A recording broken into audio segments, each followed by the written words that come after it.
तो मेरे प्यारे दोस्तों, आप सभी का हमारे इस YouTube चैनल ERW में बहुत बहुत स्वागत है। मैं अभिषेक सिंह क्लास 12th का एक टॉपिक लेकर आया हूं जो इलेक्ट्रोकेमिस्ट्री से रिलेटेड है। वो है हमारा इलेक्ट्रोलाइटिक सेल, जिसे हम लोग क्या करते हैं, वैद्युत अपघटनीय सेल के नाम से भी जानते हैं। इसे हम लोग क्या बोलते हैं, वैद्युत अपघटनीय सेल या वैद्युत अपघट्य सेल, इलेक्ट्रोलाइटिक सेल, वैद्युत अपघट्य सेल भी आप कह सकते हैं। इसे आप लोग क्या कर सकते हैं भाई, वैद्युत अपघट्य सेल। तो पहले हम ये जानते हैं कि वैद्युत अपघट्य सेल होता क्या है, वैद्युत अपघट्य सेल कहते किसे हैं, ये बात ध्यान दीजिएगा। ऐसी युक्ति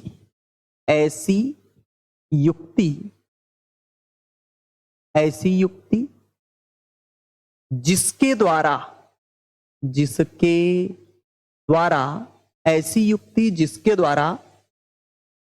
विद्युत ऊर्जा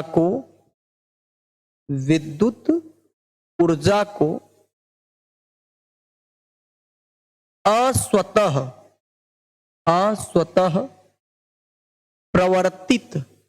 अस्वतः प्रवर्तित रेडॉक्स अभिक्रिया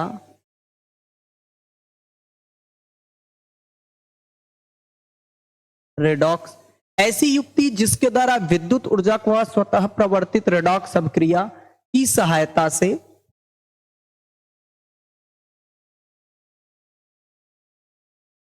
रासायनिक ऊर्जा में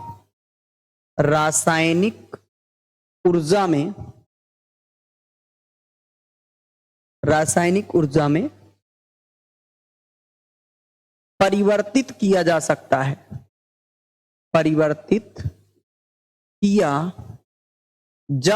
है,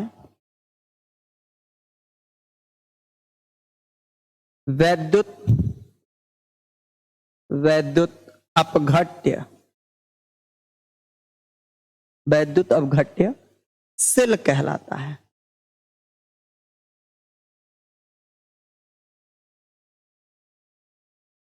ओके, ऐसी युक्ति जिसके द्वारा विद्युत ऊर्जा को अस्वतः प्रवर्तित रेडॉक्स अभिक्रिया की सहायता से रासायनिक ऊर्जा में परिवर्तित किया जा सकता है, वैद्युत अपघट्य। सिंपल सी बात में कि भाई ऐसी युक्ति जिसके द्वारा हम इलेक्ट्रिकल एनर्जी को केमिकल एनर्जी में परिवर्तित कर सकते हैं या बदल सकते हैं, उसी को हम लोग क्या कहते हैं भाई, उसी को हम लोग क्या कहते हैं, वैद्युत अपघट्य सेल कहते हैं।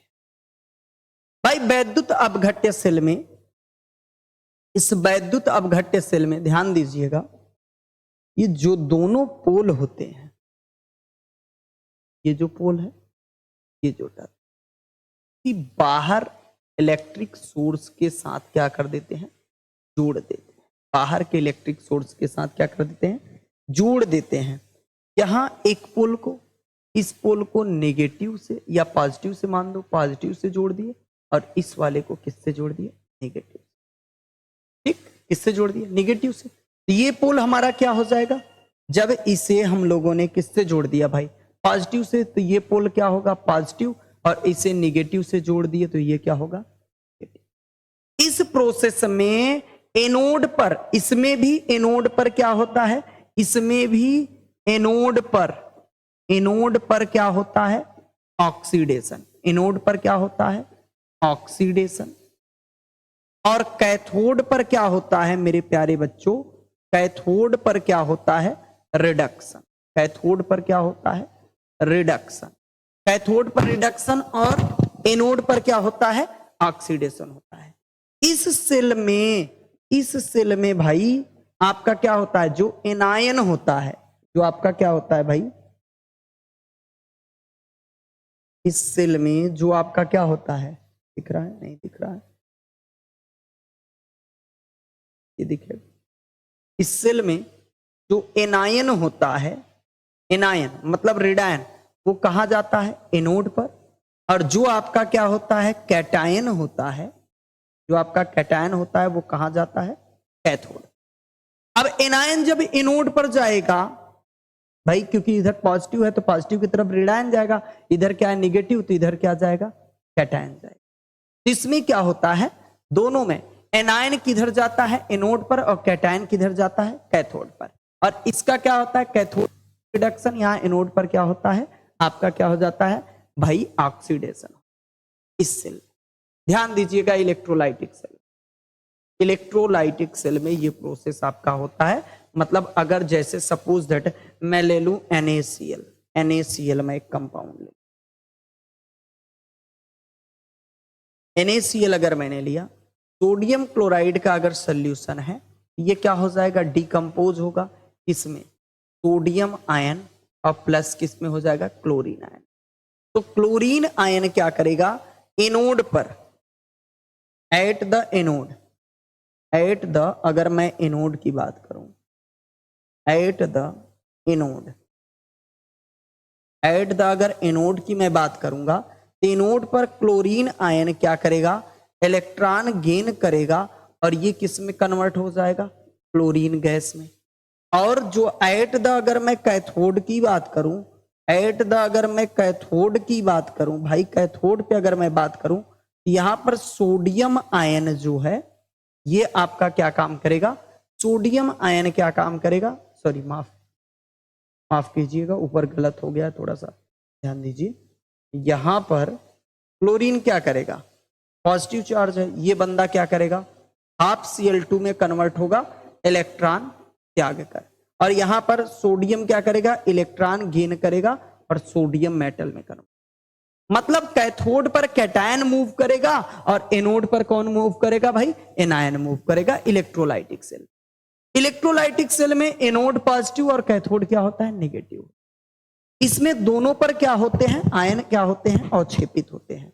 इलेक्ट्रोलाइटिक सेल में दोनों पर आयन क्या होते हैं, अवक्षेपित होते हैं। और यहां पर अवक्षेपित आयन की मात्रा प्रवाहित विद्युत धारा के क्या होती है, समानुपाती। मतलब उतने ही ज्यादा आयंस, मतलब इस पे क्या होंगे भैया, कंज्यूम होंगे, जितना ज्यादा इसमें करंट कंडक्ट किया जाएगा, जितना ज्यादा करंट इसमें फ्लो किया जाएगा। क्लियर? आई नेक्स्ट टॉपिक हमारा आता है फैराडे का प्रथम नियम। फैराडे का प्रथम नियम, ये क्या है, फैराडे का प्रथम, फैराडे का प्रथम नियम क्या कहता है कि किसी भी इलेक्ट्रोड पर एकत्रित या निक्षेपित होने वाली पदार्थ की मात्रा प्रवाहित होने वाली विद्युत धारा की मात्रा के क्या होता है, समानुपाती होता है। फैराडे ने यही बात बोला, इन्होंने बोला कि किसी भी इलेक्ट्रोलाइटिक सेल में इलेक्ट्रोड पर जो आयन की मात्रा अवक्षेपित होती है या निक्षेपित होती है, वो उसमें प्रवाहित विद्युत धारा के क्या होता है भाई, समानुपाती होता है। विद्युत धारा के क्या होता है, समानुपाती होता है। ओके, विद्युत धारा के समानुपाती होता है। ओके मेरे प्यारे बच्चों, चलिए आ जाइए, थोड़ा सा घर से कॉल है।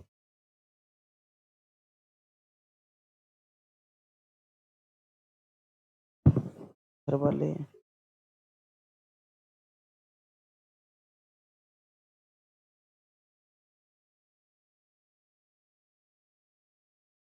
कोई नहीं उठ रहा है, कोई बात नहीं है। किसी भी इलेक्ट्रोड पर एकत्रित या निक्षेपित होने वाली पदार्थ की मात्रा, उसमें क्या होने वाले, प्रवाहित होने वाली विद्युत धारा की मात्रा के क्या होता है, समानुपाती। मतलब अवक्षेपित पदार्थ की मात्रा आपका जो क्या हो जाएगा, अवक्षेपित, अवक्षेपित पदार्थ की मात्रा, अवक्षेपित पदार्थ की जो मात्रा किस पे भैया, इलेक्ट्रोड पर, ये डायरेक्टली प्रोपोर्शनल होगा भैया प्रवाहित, प्रवाहित विद्युत धारा के, प्रवाहित विद्युत, प्रवाहित विद्युत धारा के भाई, विद्युत धारा के क्या होगा। और ये विद्युत धारा जो प्रवाहित होगा किसमें होगा भाई, कूलाम्ब में। किसमें होगा भाई, कूलाम्ब में होगा। अर्थात यहां से अब हम लोगों को क्या मिल जा रहा है कि अवक्षेपित पदार्थ की मात्रा W डायरेक्टली प्रोपोर्शनल होगा Q के, क्योंकि कह रहा है प्रवाहित विद्युत धारा की मात्रा क्या होगा, कूलाम्ब में होगा। और एक बात हम लोग जानते हैं, क्योंकि Q इक्वल टू क्या होता है, Q equal to I into T, ये बात जानते हैं। इसलिए मेरे प्यारे बच्चों हम लोग क्या कर सकते हैं, W directly proportional I into T, I into T. फिर आपका W बराबर क्या हो जाएगा, Z into I into T, ये हो जाएगा, ये हो जाएगा हमारा।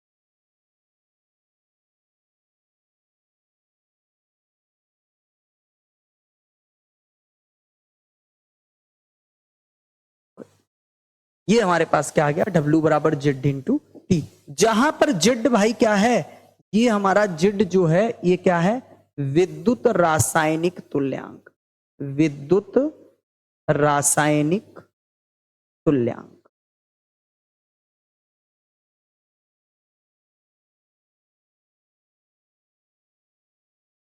ओके, चलिए क्या है फैराडे का प्रथम नियम, किसी भी इलेक्ट्रोड पर एकत्रित या निक्षेपित होने वाली पदार्थ की मात्रा प्रवाहित होने वाली विद्युत धारा के क्या होता है, समानुपाती। मतलब जितना अधिक विद्युत धारा प्रवाहित होगा उस पदार्थ पे उतने ही क्या होंगे भैया, आप क्या कह सकते हो, उतना ही ज्यादा पदार्थ अवक्षेपित होगा। जहां पर बेटा I बराबर क्या है, विद्युत धारा, I बराबर क्या है, विद्युत धारा या प्रवाहित विद्युत धारा, किसमें भैया, एम्पियर में, किसमें, एम्पियर में। और T बराबर क्या है भैया, समय, T बराबर आपका क्या है, समय है। नोट कर लीजिए, थोड़ा सा बात ध्यान दीजिएगा, यहां से कह रहा है विद्युत रासायनिक तुल्यांक क्या है, विद्युत रासायनिक तुल्यांक क्या है, विद्युत रासायनिक तुल्यांक, विद्युत रासायनिक तुल्यांक की बात कर रहा है कि विद्युत रासायनिक तुल्यांक किसे कहते हैं। ओके, विद्युत रासायनिक तुल्यांक हम किसे कहते हैं, ये बात कर रहा है। तो हम जनरली आपको बताएं, यदि किसी इलेक्ट्रोड पर, किसी इलेक्ट्रोड पर, यदि किसी इलेक्ट्रोड पर 1 एम्पियर, 1 एम्पियर की विद्युत धारा, 1 एम्पियर की विद्युत धारा 1 सेकंड तक, 1 सेकंड तक प्रवाहित की जाए,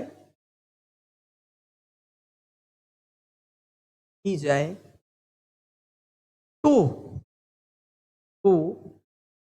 इलेक्ट्रोड पर, इलेक्ट्रोड पर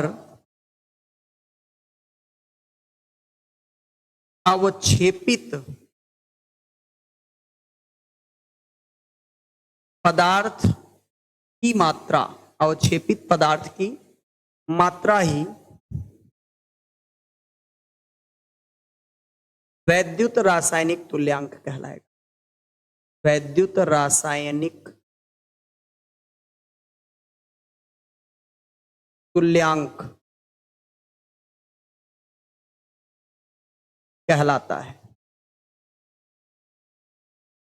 ओके, वही क्या कहलाएगा, वैद्युत रासायनिक तुल्यांक। कहने का मतलब जब I इक्वल टू क्या हो 1 एम्पियर और T इक्वल टू क्या हो 1 सेकेंड, देन आपका फार्मूला क्या होता है भाई, W equal to Z into I into क्या होता है T।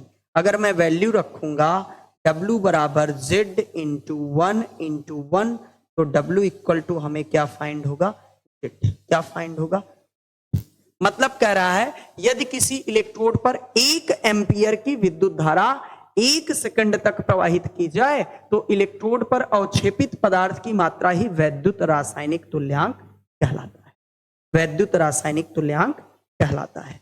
ओके, नियम आ जाते हैं। दूसरा नियम क्या कह रहा है, फैराडे का सेकेंड लॉ, द्वितीय नियम जो है, सही थोड़ा सा, तो द्वितीय नियम इसका क्या कहता है कि अगर दो मतलब भिन्न भिन्न इलेक्ट्रोलाइटिक सॉल्यूशनों में समान समय के लिए अगर मैं बात करूं, भिन्न भिन्न मतलब विद्युत अपघट्य विलयन में समान समय में समान विद्युत धारा प्रवाहित किया जाए, अगर भिन्न भिन्न विद्युत अपघट्य के विलयन में समान समय में समान विद्युत धारा प्रवाहित किया जाए तो उनके इलेक्ट्रोडों पर मुक्त होने वाली पदार्थ की मात्रा क्या होगी, उसके विद्युत रासायनिक तुल्यांक के क्या होगा भैया, समानुपात। का मतलब यहां पे क्या कह रहा है, ध्यान से समझिएगा, समान समय में समान विद्युत धारा विभिन्न वैद्युत अपघट्य विलयन में क्या किया जाए भैया, प्रवाहित करने पर इलेक्ट्रोड पर अवक्षेपित होने वाली पदार्थ की मात्रा उसके विद्युत रासायनिक तुल्यांक के क्या होता है, समानुपात। सपोज बात समझ, अगर क्या किया जाए, केस फर्स्ट ये कहता है, केस फर्स्ट ये कहता है कि अगर किसी पदार्थ इलेक्ट्रोड पर अवक्षेपित पदार्थ की मात्रा क्या हो भाई, समान समय में समान विद्युत धारा प्रवाहित की जा रही है, तो अर्थात अवक्षेपित पदार्थ की मात्रा में जो तुल्यांकी भार होगा ये क्या होगा, Q हो गया। ये इक्वेशन फर्स्ट हो गया, इसे मान लो WN। केस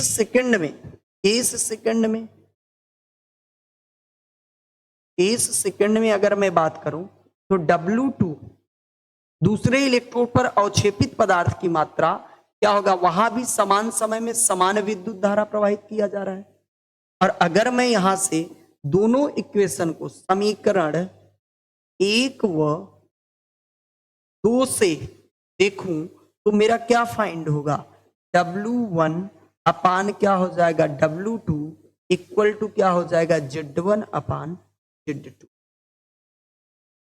कह रहा समान समय में समान विद्युत धारा विभिन्न विद्युत अपघट्य विलयन में प्रवाहित करने पर इलेक्ट्रोड पर अवक्षेपित होने वाली पदार्थ की मात्रा उनके विद्युत रासायनिक तुल्यांकों के क्या होगा, समानुपाती। उनके विद्युत रासायनिक तुल्यांकों के क्या होगा भाई, समानुपाती होगा। एक बात और ध्यान दे लीजिए भाई, Z बराबर होता है E अपान 96,500, यहां पर E क्या है, तुल्यांकी भार, ठीक है। पदार्थ का क्या है, जिस पदार्थ रहेगा उसका क्या हो जाता है, तुल्यांकी भार। अगर यहां पर हम E बराबर 96,500 रखें तो ये भी हो सकता है कि W1 upon W2 equal to क्या हो जाएगा, पदार्थ A का तुल्यांकी भार बटे पदार्थ 2 का तुल्यांक। ये भी हमारे पास एक फाइंड कि मतलब समान समय में समान विद्युत धारा विभिन्न विद्युत अपघट्य विलयन में प्रवाहित करने पर इलेक्ट्रोड पर अवक्षेपित होने वाली पदार्थ की मात्रा उसके विद्युत रासायनिक तुल्यांक के क्या होगा, समानुपाती हो। नोट कर लीजिए, W1 upon W2 equal to Z1 अपान क्या हो जाएगा, Z2, और W1 upon W2 equal to आपका क्या हो जाएगा, E1 अपान E2।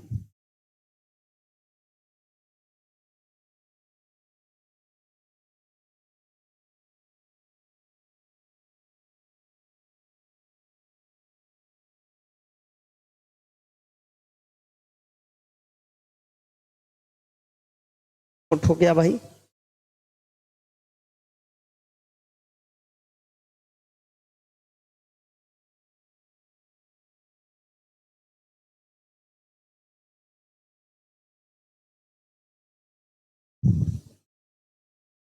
चलिए आगे।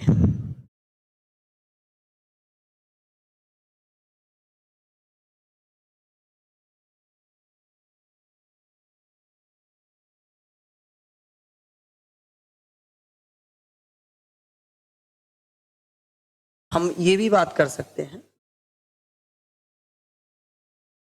वैद्युत रासायनिक तुल्यांक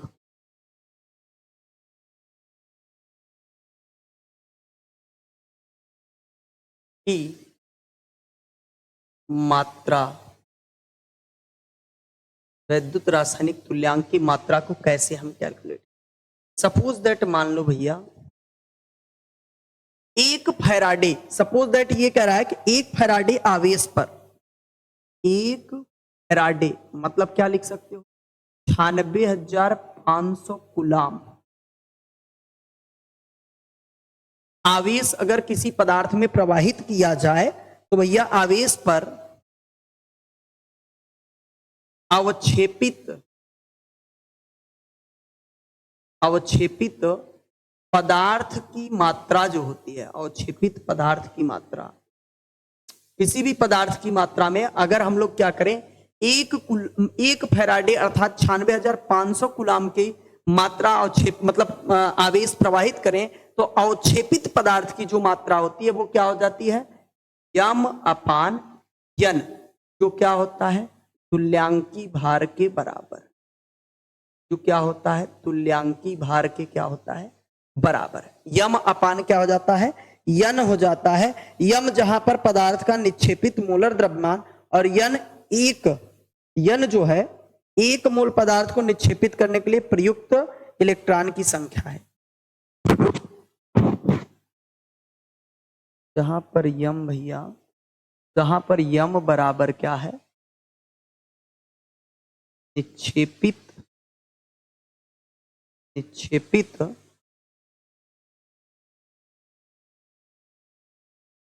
पदार्थ का मोलर द्रव्यमान, निक्षेपित पदार्थ का मोलर द्रव्यमान, ठीक है, निक्षेपित पदार्थ का क्या है भाई, मोलर द्रव्यमान है, ओके। और यन बराबर एक मोल पदार्थ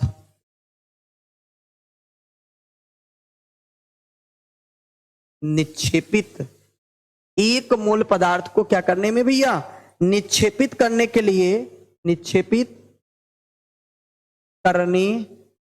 लिए प्रयुक्त इलेक्ट्रॉनों की संख्या, प्रयुक्त इलेक्ट्रॉनों की संख्या। अब यहां से थोड़ी सी एक बात ध्यान दो, क्योंकि हम लोग क्या जानते हैं, क्योंकि आपका जेड बराबर क्या होता है, जेड आपके किसके बराबर हो जाता है भैया, जेड आपका बराबर हो जाता है ई अपान 96,500 के। और यहां पर ई बराबर क्या मिल गया, तुल्यांकी भार बराबर यम अपान यन, इसलिए आप क्या बोल सकते हो, विद्युत रासायनिक तुल्यांक बराबर यम अपान यन और गुणे 1/96,500, ये हो जाएगा 96,500। एक फार्मूला आपका जनरेट होगा। और दूसरा फार्मूला कहां से आ जाएगा, W बराबर हम लोग क्या रखते थे, Z इंटू आई इंटू टी, यहां से W बराबर Z का मान रखेंगे तो यम अपान यन गुणे 96,500 और गुणे आई इंटू क्या हो जाएगा टी। एक ये भी फार्मूला फाइंड हो जाएगा। यम जहां पर किसी भी पदार्थ का में क्या निकालना हो, मोलर द्रव्यमान निकालना हो, द्रव्यमान निकालना हो, क्षेपित मात्रा निकालना हो, पदार्थ का मोलर द्रव्यमान बटे विनिमय किए गए इलेक्ट्रॉनों की संख्या गुणे 96,500 इंटू आई इंटू क्या कर देंगे टी कर देंगे।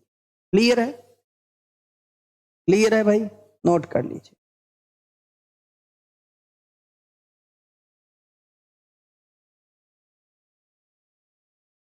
अच्छा, इसे हम ऐसे भी लिख सकते हैं, या करके ऐसे लिख लीजिए, ये भाई ये एक फैराडे के बराबर है, या ऐसे लिख सकते हो यम इंटू आई इंटू टी अपान क्या हो जाएगा यन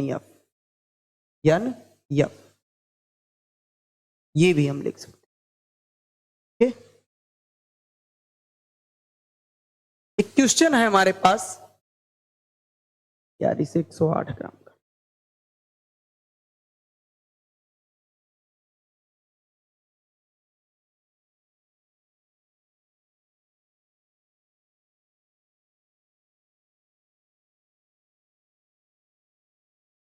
कह रहा है AgNO3 विलयन में 108 ग्राम, ठीक है, के लिए 108 ग्राम सिल्वर के लिए, माफ कीजिएगा 108 ग्राम सिल्वर के लिए आवश्यक विद्युत धारा की मात्रा, मतलब 108 ग्राम सिल्वर को अवक्षेपित करने के लिए आवश्यक विद्युत धारा की मात्रा क्या होगी। तो थोड़ा सा देखिएगा, एक क्वेश्चन दे रखा है यहां पे, देखिए सिल्वर नाइट्रेट है, क्या है, सिल्वर नाइट्रेट। पहले अगर इसे हम लोग क्या करेंगे, इसी सॉल्यूशन में अगर डिसॉल्व करेंगे तो ये टूटेगा सिल्वर आयन और प्लस नाइट्रेट आयन। यहां से ध्यान दीजिएगा, सिल्वर आयन, एक सिल्वर आयन को अवक्षेपित करने के लिए एक इलेक्ट्रॉन के आवेश की आवश्यकता होती है, तब ये किस में कन्वर्ट हो जाता है, सिल्वर में। अगर एक मोल, यहीं पे एक मोल अगर हम लोगों को सिल्वर अवक्षेपित करना हो तो 1 फैराडे आवेश की आवश्यकता होगी, क्योंकि एक मोल इलेक्ट्रॉन का आवेश क्या होता है, 1 फैराडे। और 1 फैराडे जब हम यूज करेंगे तो यहां पर लगभग 108 ग्राम प्रति मोल क्या होगा, ग्राम प्रति मोल का, या मोल प्रति 108 ग्राम प्रति मोल का सिल्वर क्या होगा, अवक्षेपित होगा। तो हमें कितना कह रहा है, AgNO3 से 108 ग्राम क्या हो रहा है, सिल्वर अवक्षेपित करने के लिए कितने आवेश की आवश्यकता होगी। तो पहले 108 ग्राम कितने मोल होते हैं, तो N बराबर हम यहां निकाल लेंगे, स्मॉल w बराबर m, तो 108 बटे 108, तो भैया आ जाएगा 1 मोल। कितना आ गया, मतलब 108 ग्राम, मतलब 1 मोल सिल्वर को अवक्षेपित करने के लिए कितने फैराडे की आवश्यकता होगी, ये पहले ही दे रखा है आंसर, 1 फैराडे की आवश्यकता होगी। ऑप्शन नंबर 3 क्या है, सही है। फिर से बात समझिएगा, इसने बोला 108 ग्राम सिल्वर को अवक्षेपित करने के लिए कितने विद्युत धारा की मात्रा की आवश्यकता होगी।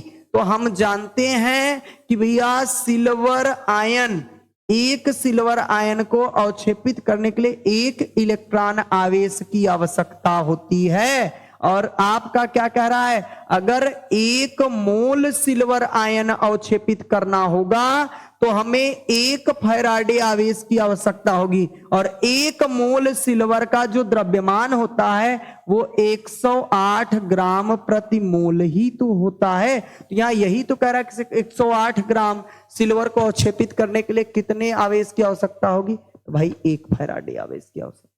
क्लियर, पहला आंसर। अगला क्वेश्चन भाई कह रहा है, चांदी के कप पर 965 गुलाम पर चांदी का परत चढ़ाया गया, तो कप पर जमा चांदी की मात्रा, मतलब भाई पूछ रहा है W बराबर बता दे क्या होगा। भाई पूछ रहा है W बराबर बता दे क्या होगा। क्लियर कर लीजिए, थोड़ा सा क्वेश्चन नोट कीजिए आप सभी।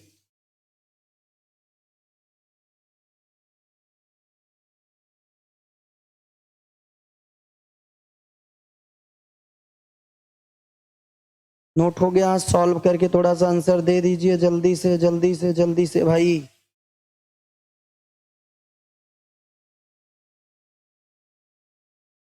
आ गया सभी लोगों का आंसर?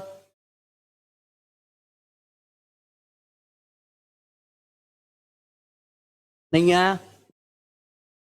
भाई थोड़ा ध्यान दीजिएगा, सिल्वर चांदी के परत चढ़ाना है तो हमसे क्या पूछ रहा है, W, और W इक्वल टू हम लोग फार्मूला क्या लगाएंगे भाई, W ज्ञात करना है तो यहां पर फार्मूला हम लोग क्या लगाएंगे, फार्मूला हम लोग लगाएंगे W मास ऑफ Ag।